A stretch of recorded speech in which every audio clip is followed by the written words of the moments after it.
Hello mes potés, comment ça va?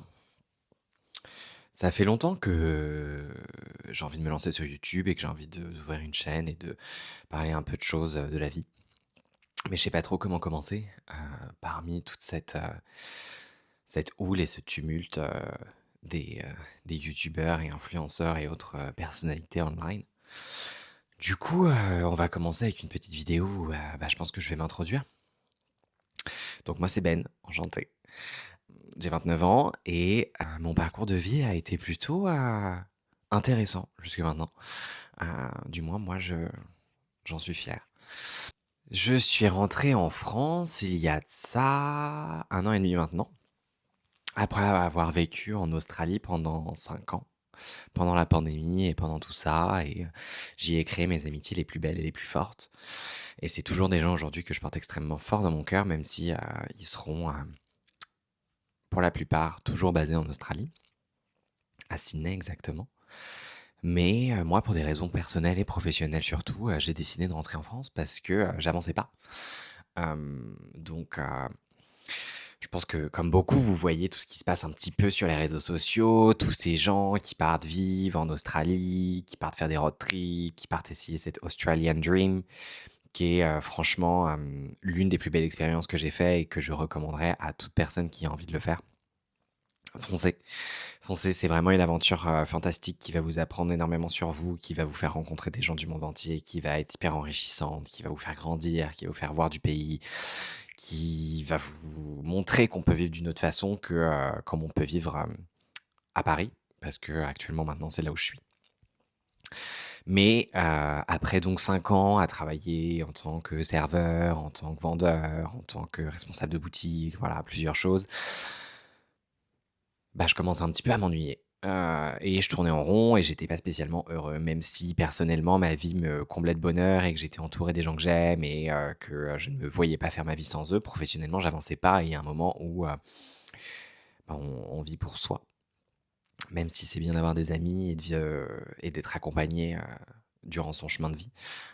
Les amitiés, ça se garde, si on les entretient et puis on peut en créer de nouvelles ailleurs. Ce qui est quand même très dur à Paris. Heu, Ça je vous le fais pas dire. Anyway, donc je suis rentré il y a 1 an et demi et j'ai repris un deuxième master. J'avais fait un premier master en design graphique et j'ai repris un deuxième master en, management spécialisé de la mode et du luxe à l'IFM. Pour ceux qui ne connaissent pas, l'Institut français de la mode, l'une des meilleures écoles de mode et franchement pareil, c'est une école si vous cherchez à, vous donner les moyens de vos ambitions et vous offrir de très belles opportunités, c'est une merveilleuse école. Et donc, par la suite, j'ai fait mon stage de fin d'études qui, a découlé sur un CDI. Donc, ça, je suis extrêmement ravi de ça aussi. Ce pourquoi je suis rentré et tout ce que j'ai sacrifié est en train d'arriver. Mon dream job. Je suis, formateur en stylisme, donc je forme les équipes de vente, sur, le stylisme des nouvelles collections qui arrivent en boutique. Donc je les accompagne, en créant des documents de formation pour qu'ils puissent ensuite, conseiller leurs clients au mieux. Donc moi étant passionné de mode et l'une des raisons aussi pour laquelle je suis rentré à Paris parce qu'évidemment en Australie, même s'il y a une Australian Fashion Week, well, it's not Paris. Donc il y a quand même du bon. Après, je vous le cache pas que, ce retour a été quand même très tumultueux. J'ai, après 5 ans, en full autonomie et en vivant par moi-même, je suis rentré vivre chez mes parents. Oui! Je suis extrêmement reconnaissant de pouvoir, crash at my parents parce que beaucoup ne pourraient pas. Mais en attendant, it's time for me to move on. Donc j'ai hâte, de cette nouvelle année, pour, pouvoir déménager. Maintenant que ça y est, j'ai retrouvé un travail et que je vais pouvoir, reprendre un peu une autonomie financière, je vais pouvoir, ça y est, revoler de mes propres ailes et repartir vivre, comme un grand garçon. Donc ça, j'en ai extrêmement hâte, mais pour l'instant, I gotta suck it up et rester ici, chez mes parents pendant encore un petit bout de temps. Et ouais, Ça a pas été facile quand même. Ce retour a été extrêmement compliqué dans le sens où, j'avais pas spécialement envie de rentrer, je rentrais à contre-cœur et je suis sûr que je suis pas le seul dans cette expérience et dans ce moment de vie où, on a vécu à l'étranger, on a connu des choses, on a rencontré des gens, on s'est découvert et en fait, on retourne dans un quotidien qui n'a quasiment pas changé. Mais par contre, nous, on se sent complètement changé et c'est vrai qu'il y a quelque chose qui est un peu,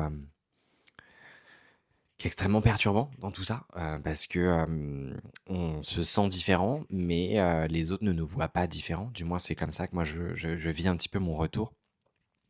Surtout, en retournant chez ses parents, mine de rien, on est remis un peu à cet état d'enfant et c'est compliqué, mais mais je pense que c'est, nécessaire, et enfin nécessaire, c'est un grand mot, hem, mais c'est pas une mauvaise chose, parce que bon, ce premier test de vie solo était quand même débridé.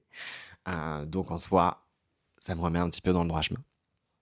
Et voilà, donc je me suis dit, que j'allais un petit peu vaincre mes peurs cette année, parce que je suis quelqu'un qui a peur de tout.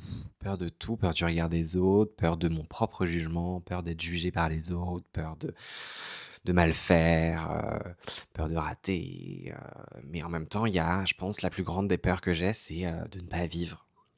Et mine de rien, pendant toutes ces années de vie maintenant, ces 29 années de vie, il y a quand même quelque chose qui revient, c'est que j'ai beaucoup survécu et j'ai pas beaucoup vécu. Là où j'ai le plus vécu, évidemment, c'est en Australie. Mais en France, j'ai toujours eu un peu du mal à vivre et j'ai toujours été un petit peu sur mes gardes et c'est quelque chose que je travaille, avec une psy. Et je vous le recommande, franchement, tout le monde devrait aller voir quelqu'un et parler parce qu'on a tous des bagages émotionnels, des bagages de vie qui, parfois, ont un impact, même plus que parfois, très souvent, ont un impact sur qui on est en tant qu'adulte. Et je pense que c'est nécessaire d'avoir l'avis d'un spécialiste et de pouvoir discuter de tout ce qu'il y a dans notre tête. Parce que je suis pas le seul à avoir cette petite voix dans ma tête. On a tous notre voix dans notre tête qui préfère nous ramener et nous rabaisser que nous tirer vers le haut. Parce que c'est bien plus facile d'être négatif et de se mépriser que de se valoriser. Mais c'est quelque chose sur lequel je travaille beaucoup et en faisant cette vidéo et en me mettant sur l'internet de cette façon, c'est un petit peu ce que je cherche. Être vulnérable, parce qu'être vulnérable, c'est une force, mais en même temps, hem, reprendre un peu, mon pouvoir et c'est vrai que, dernièrement, je lisais un bouquin. Attendez. Coucou, c'est encore moi. Let Them de Mel Robbins et donc c'est un peu une théorie. Donc cette nana, c'est la première déjà qui a fait des TED Talks, du moins dans son livre, c'est ce qui est dit dans l'introduction. Et franchement, elle me fascine un petit peu, parce qu'elle était, endettée jusqu'au cou, son mari était en train de perdre son entreprise, enfin ils étaient vraiment, dans une très mauvaise posture et pourtant, ils ont quand même réussi à s'en sortir et aujourd'hui, ils en sont là où ils en sont et elle en est là où elle en est grâce à elle. Et donc en fait, ce bouquin parle un peu de la théorie, donc la DEM, l'SLA, qui est une théorie qui te permet de reprendre un petit peu ton pouvoir, en fait, qui te fait comprendre que ça enfonce des portes ouvertes, soyons très honnêtes. Mais comme beaucoup de bouquins de développement personnel, j'en ai lu extrêmement beaucoup depuis 1 ou 2 ans maintenant. Et plus t'en lis, plus tu te rends compte qu'ils enfoncent tous des portes ouvertes et que ça dit plus ou moins tout le temps la même chose, mais d'une façon différente. Et en fait, dans l'apprentissage, c'est la répétition qui est le mieux et pour que ça s'imprègne dans ton cerveau. Et c'est vrai que celui-là m'a un petit peu donné ce déblocage dans le sens où, en fait, laisse les gens penser ce qu'ils ont envie de penser, laisse les gens critiquer, laisse les gens être malheureux, laisse les gens être heureux, laisse les gens faire leur vie. Mais surtout, laisse-toi le droit aussi de faire ce que tu as envie de faire. Et ne te laisse pas influencer par la pensée négative des autres ou par le regard des autres. Enfin, c'est vraiment un bouquin qui te permet de te détacher un petit peu, de reprendre ton pouvoir, de te redonner les armes et de te refaire confiance en une certaine façon. Moi, en tout cas, il m'a beaucoup aidé et je l'ai lu très facilement et ça se lit très facilement. Donc c'était plutôt cool et c'était une lecture qui était assez agréable avec beaucoup d'exemples, beaucoup de mise en situation avec des proches à elle, des amis, des exemples personnels.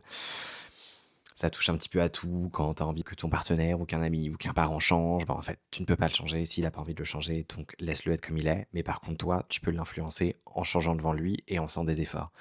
Et en fait, bah, peut-être que si tu changes et que tu fais quelque chose de différent devant lui, ça va le motiver à faire autre chose. Et why not? Et puis dans tous les cas, il faut faire des choses pour soi. Et si ça peut influencer les autres autour, c'est cool. Si ça les influence pas, c'est cool. Parce que dans tous les cas, à la fin, tu passes ta vie la plupart de ton temps avec toi-même. Donc, influence-toi toi-même. C'est tout ce que je peux te dire. Et du coup, c'est ce que j'essaye de faire avec moi aujourd'hui. Mais donc voilà, après avoir lu, tous ces bouquins de développement personnel, depuis 1 ou 2 ans pour essayer de sortir de ma tête et de reprendre confiance en moi et de croire en moi et de m'estimer, me valoriser à ma juste estime, I don't know. Je me suis dit qu'il était temps. Il était temps de prendre la parole, il était temps de faire quelque chose, même si, on est déjà énormément à faire ça et que je suis pas le premier. Surtout ce que j'ai pas envie, c'est de devenir un énième gourou, de l'internet, sur comment aller bien.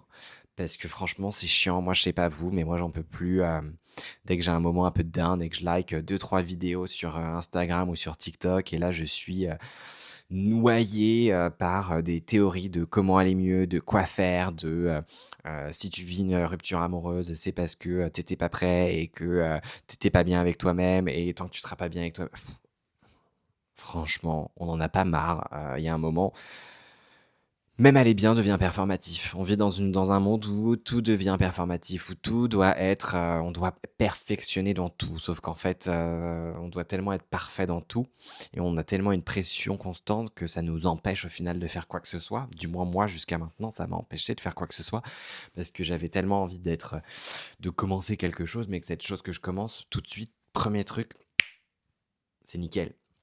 Ça peut pas être nickel.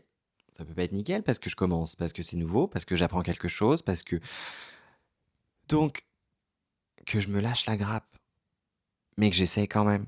Parce que si j'essaye pas, le seul truc que je pourrais avoir, c'est un remords ou un regret, je sais plus. Le regret, c'est quand on a fait quelque chose, un remords, c'est quand on n'a pas fait quelque chose. Bref, l'un ou l'autre. Donc voilà. Donc si je peux accompagner des gens, ou si je peux m'accompagner moi-même à travers cette chaîne, hit the button below. Non, je déconne. Mais ouais, j'ai juste envie de embrace my power, I don't know. Faire la paix avec qui je suis et arrêter de me juger, de me dire que let's go. On n'a qu'une vie et on est qui on est qu'une seule fois. Et je serai qui je suis qu'une seule fois par jour parce que déjà demain, je serai plus qui je suis aujourd'hui. Je sais pas si tu suis le raisonnement. Mais voilà. Du coup, on verra. Soit j'aborderai des sujets un petit peu plus, un peu de tout et de rien. De love, de travail, de confiance en soi, de vie, quoi. Toutes ces questions qu'on peut se poser quand on est avec nos potes et qu'on peut avoir des discussions à rallonge et refaire le monde, parce que qui n'aime pas refaire le monde et essayer de voir quelque chose de mieux. Mais en même temps, j'adore la fashion. C'est aussi pour ça que je suis rentré. J'adore la fashion, j'adore la mode. Et plus je vois des choses, plus j'ai envie de donner mon avis. Mais ça, tu vois, pareil, je me sens pas légitime parce que je me dis pourquoi moi je pourrais donner mon avis alors qu'il y a des gens, c'est leur métier, qui sont professionnels. Mais en fait, c'est aussi une partie de mon métier de pouvoir donner un avis critique et de pouvoir donner mon avis. Et en soi, c'est subjectif et ça appartient à tout le monde. Donc on peut prendre ce qu'on a envie d'en prendre, laisser ce qu'on a envie d'en laisser. En tout cas, je ne blesse personne en donnant mon avis. Et c'est surtout ce que j'essaye d'imprégner là-dedans. Et voilà. Je pense que pour cette petite introduction, ça suffit. Vous avez un petit peu une big picture de qui je suis. Euh, Pas encore trop de mes centres d'intérêt, même si ça ne sera à attendre avant d'être découvert, je ne sais pas. Mais j'espère surtout me rendre fier et être fier de moi à la fin de l'année. Et de regarder cette année 2026 et de regarder tout le chemin que j'ai fait et me dire, putain, cool, you did it. Depuis le temps que tu voulais le faire, depuis le temps que tu voulais embrace your power et be who you are, ça y est, you did it. Et ça, c'est cool. Et c'est surtout ce que j'ai envie de faire.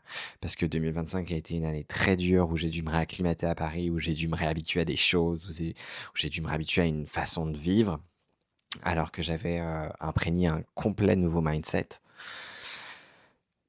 C'était une année compliquée, mais c'est une année où déjà j'étais extrêmement fier parce que j'ai atteint tous les goals pour lesquels j'étais rentré d'Australie. Donc ça, c'était top. Seul petit bémol, c'est qu'à la fin de l'année, je me suis dit, ça y est, tout se passe bien, je peux me remettre dans la dating life. Well, il y a encore du boulot. Ça, c'est encore, je pense, que c'est le seul sujet où j'ai ma détermination et où je perds complètement les pédales. Où je laisse trop vite mon imagination et mon envie d'être aimé, d'aimer et de construire quelque chose avec quelqu'un, prendre le dessus. Et j'oublie complètement de voir ce qu'il y a en face de moi et de me rendre compte que en fait c'est pas, ça matche pas, mais être tellement désespéré d'eux que j'essaye de faire rentrer un rond dans un carré, quoi. Sauf que pas possible. Bref, je m'égare. Donc, je vais vous dire au revoir et à la prochaine. Je vais peut-être vous laisser avec quelques rushs que j'ai fait de mon mois, parce que je me suis dit que j'allais filmer 2-3 trucs, donc je vais peut-être vous laisser avec genre un petit highlight vidéo de ce que j'ai save de ce mois-ci. Et je vous dis à la prochaine. Des bisous mes beautés.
Que tu commences cette année de la meilleure des façons. Love you!